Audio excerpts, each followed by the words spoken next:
हमारे पास कुछ critical equipment या सिस्टम या डिवाइसेस ऐसी होती हैं जिन्हें किसी भी कंडीशन में हम उनको टेम्परेरी डिफीट नहीं कर सकते।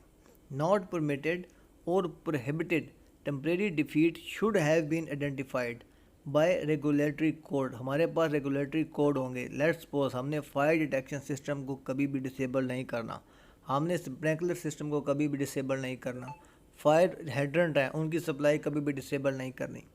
As part of equipment standards हमारे पास कुछ इक्विपमेंट हैं, उनके कंट्रोल वाल हो सकते हैं, उनके लिमिट स्विच हो सकते हैं, उनका मोशन डिटेक्टर, उनका temperature detector, different devices as per equipment standard हम उनको आइसोलेट बाईपास या डिफीट नहीं करते।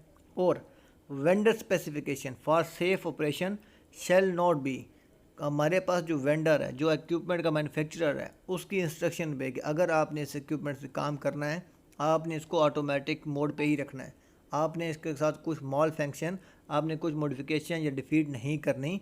तो हमने ये तमाम चीज़ें एप्लीकेबल करते हुए उन डिवाइसेस को ना बाईपास कर सकेंगे, ना उनको टेम्पर्ड कर सकेंगे, ओवरराइड नहीं कर सकेंगे, रिमूव नहीं कर सकेंगे। अदरवाइज़ क्या होगा, हमारा सेफ ऑपरेशन इफेक्ट हो सकता है। अनलेस क्या कंडीशन है, किन कंडीशन पे हम उस इक्विपमेंट के साथ जो डिवाइसेस हैं उनको बाईपास डिफीट आइसोलेट कर सकते हैं। The equipment is under going maintenance. अगर हमने किसी पूरे प्लांट के, किसी एरिया के, किसी यूनिट के toxic gas monitor detector system जो है डिसेबल कर रहे हैं, तो उसके लिए हमने इंश्योर करना है कि हमारा एरिया डी क्लासीफाई हो चुका हो, हमारे एरिया में जो भी रिक्वायर्ड गैस थी उसकी लीकेज के चांसेस ज़ीरो हो चुके हों। हमारे पास अगर कहीं फायर स्प्रिंकल को हमें डिसेबल करना है तो वहाँ पे इग्निशन सोर्स नहीं होना चाहिए। उसके लिए आपका स्टैंड बाय प्रोसीजर क्या होना चाहिए, अगर आपने कहीं पे हाइड्रेंट की सप्लाई को, फायर वाटर सप्लाई को बंद करना है तो आपकी रिप्लेसमेंट क्या होनी चाहिए।